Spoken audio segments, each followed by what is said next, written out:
Magandang araw sa lahat. Mamayang hapon, pupunta tayo sa fishport para bumili ng isdang ulam.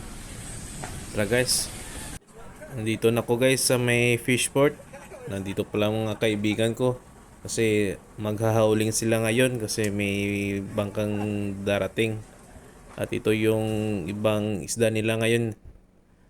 Kanina lang daw yan nagdarating kaya nahuli ako sa pagpunta dito sa fishport. Maghahauling sana ako kaso hindi ko alam na mayroon palang darating na bangka kaya hindi na ako napasama sa paghauling ngayon. Kaya ito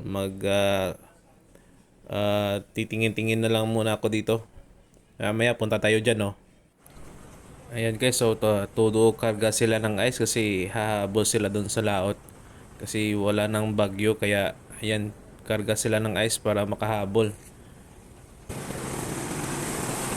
Ito naman yung bangkang isa, naghahabol rin ng karga ng ice para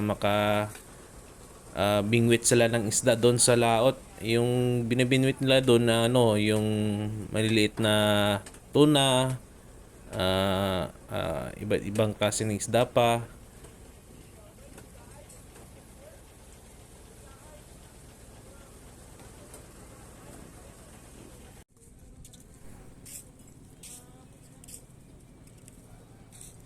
Guys, malapit na yung bangka, yung light boat na kinakargaan ng isda.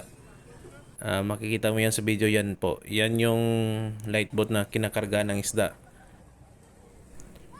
Yan na po, parang lulubog yung light boat na kinakargaan ng isda kasi sa dami ng karga.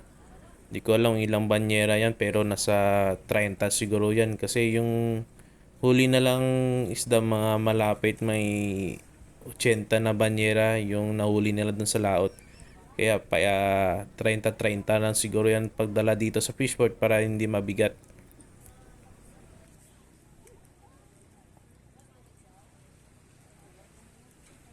Ayan na guys, malapit na.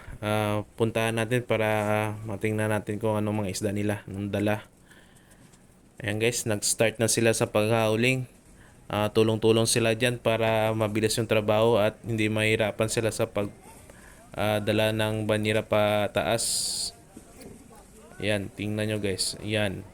Yan yung ginagawa namin minsan kapag merong bangkang darating.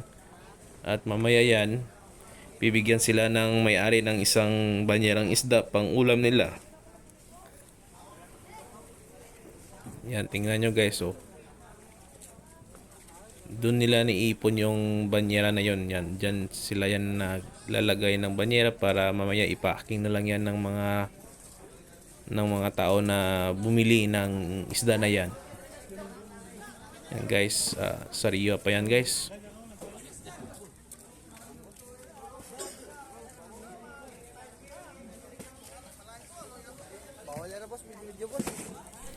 Hindi ako nga napasama dyan sa paghauling kasi di ko alam na meron palang darating kaya sila lang muna yung naghauling dyan. Talo lang sa page ko ah.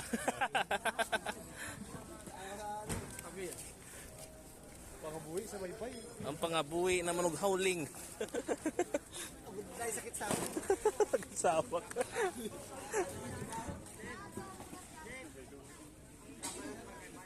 Mga sirti, may dapli. Boss, kami ang bakit na boss. Guys, second batch pa lang yan po ng dala ng lightboat na yan kaya mamaya meron ulit yan. Kasi nandun pa sa malaking bangka yung ibang isda na pinaking nila doon sa may bangka nila. Maya darating ulit yun. Ito naman guys, yan yung isda na huli na sa laot kaya lalagyan nila yung ice water para mahugasan yung isda. After na mahugasan ng isda yan, papakingin na yan ng mga tao na yan. Yan. Yan yung dati yung trabaho ko nung wala pa akong trabaho. Nag-hauling at nagpa-packing. Pagkatapos ng packing, ikarga sa truck, i-deliver sa ibang lugar. Yan yung dati yung trabaho ko. Packing, hauling. Yan, papacking na sila guys. Yan yung proseso ng pagpacking. Magkikilo muna sila ng isda. Pagkatapos yan guys, ilublob nila doon sa may tubig na may drum na yun na kulay blue. Lublob nila dyan na may konting ice at ilagay doon sa box na yan na mayroong plastic. Pero sa loob ng box na yun, mayroon ice na yun.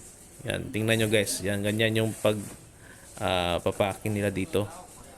Kaya di-deliver yan sa malayo pang lugar. Kaya yan yung ginagawa namin dito yan kapag nagpapacking kami. Pero ngayon hindi ako nakasumali sa packing kasi mayroong tao na silang nakuha, kaya hindi na ako napasali sa packing. Sila na lang. Kaya dito na lang ako sa gilid. Tingin-tingin na lang sa kanila.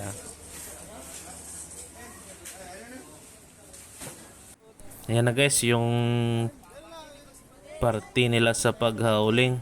Yun yung binigay ng may-ari sa kanila. Kaya yan, parte-partiin nila yan para lahat sila maka-isda at may pang-ulam. Yung medyo madami sila ngayon, nasa 12, kaya isiseparate nila yan sa 12. Yan guys, nakita nyo, sineseparate nila para patas-patas yung yung isda nila. Hi guys, gustong sumaybay sa akin video, paki-follow na lang po yung page ko at paki-like na lang po ng video. Salamat po.